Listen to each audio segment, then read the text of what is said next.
One man who usually gets singled out when people talk about third or fourth-rate movies is Ed Wood, the man who brought you such classics as Glenn or Glenda and the science fiction epic Plan 9 from Outer Space, which could have used this flying saucer here. As a matter of fact, I'd like to present a salute to Ed Wood, a true master of the B-movies.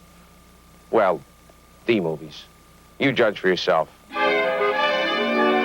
Plan 9 from Outer Space was Ed's science fiction epic, made for about $37. When it comes to low-budget thrillers, Ed Wood stands alone at the foot of the heap. You have your report? We had to pull in here to Space Station 7 for regeneration. We're returning to the planet Earth immediately thereafter. What plan will you follow now? Plan 9.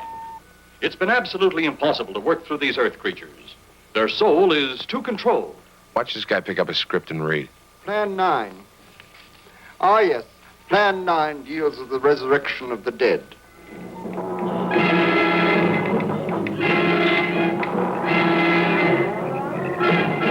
Ed wrote all the dialogue himself. Here's an innovative, dramatic use of the word there. But there's something in that cemetery. And that's too close for comfort. The saucers are up there, and the cemetery's out there. But I'll be locked up in there. Now, off to your wild blue yonders. Burbank Tower to... Check the expensive set. That's a dime store shower curtain separating the cabin from the cockpit. And this is our first glimpse of the flying hubcaps the aliens flew in on.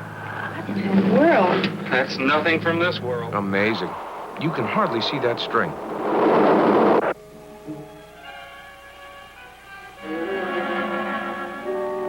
Ah, Bela Lugosi, the star of the picture. Unfortunately, he died 2 days into filming, so Ed tried to pass off his wife's chiropractor as Bela Lugosi's double.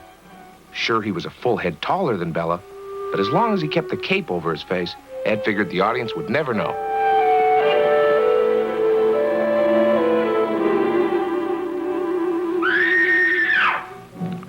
That was a close one. Now here's an actor who really knows how to use a gun. Is he dead? Yeah. He's messed up as bad as those two back there. Suppose that saucer or whatever it was had something to do with this? Your guess as good as mine, Larry. One thing sure. Inspector Clay's dead. Murdered. And somebody's responsible. You're in charge now, Lieutenant. Yeah, guess I am. Calvin? Yes, sir? You back up the car and get on the radio. Tell the coroner he's got to make another trip out here.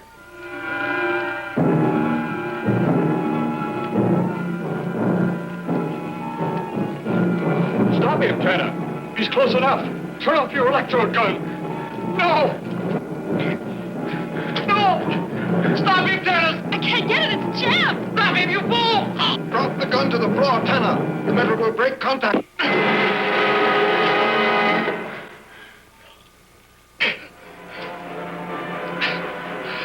That was too close.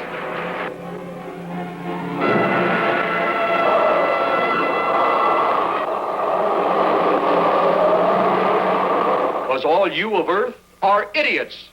You see? You see? You're stupid minds. Stupid! Stupid! That's all I'm taking from you. Get back here, you fool! Let him finish.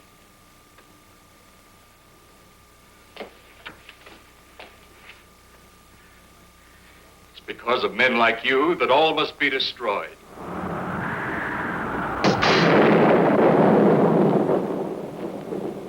My friend, you have seen this incident based on sworn testimony. Can you prove that it didn't happen?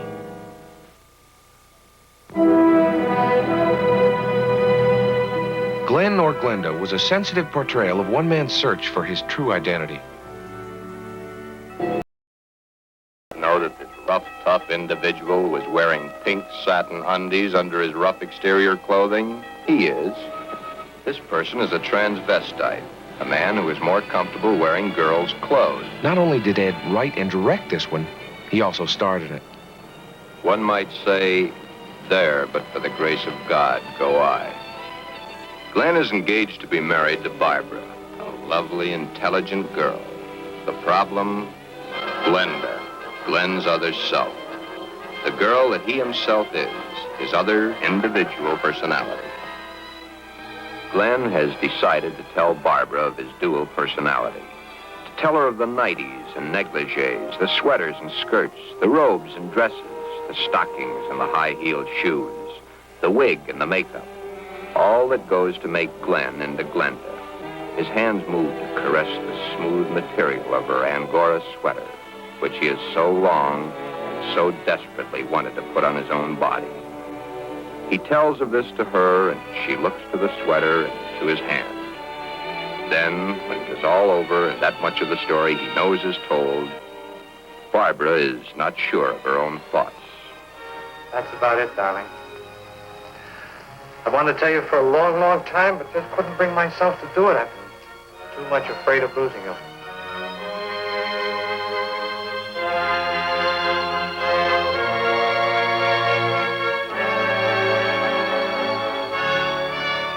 Oh, look at the motivation, the deep concern, the confusion.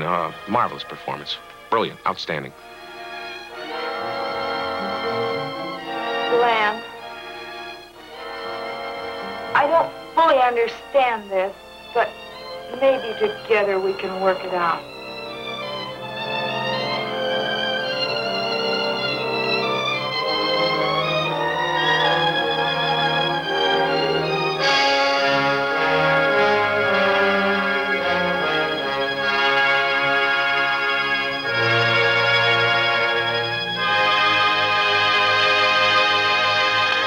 What can you possibly say or do to top something like that?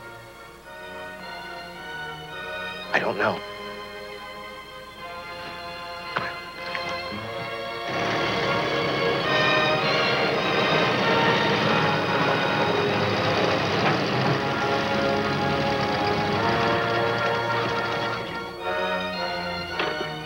We can't top it, John, but we must make people more aware.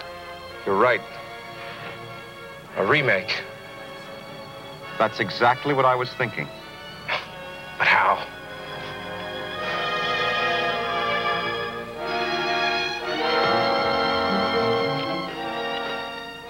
Climb on. Maybe we can work it out together.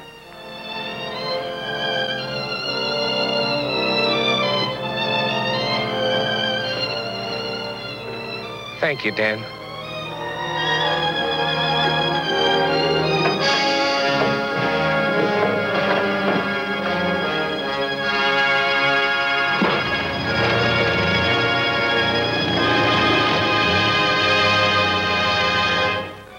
Hello, young lovers.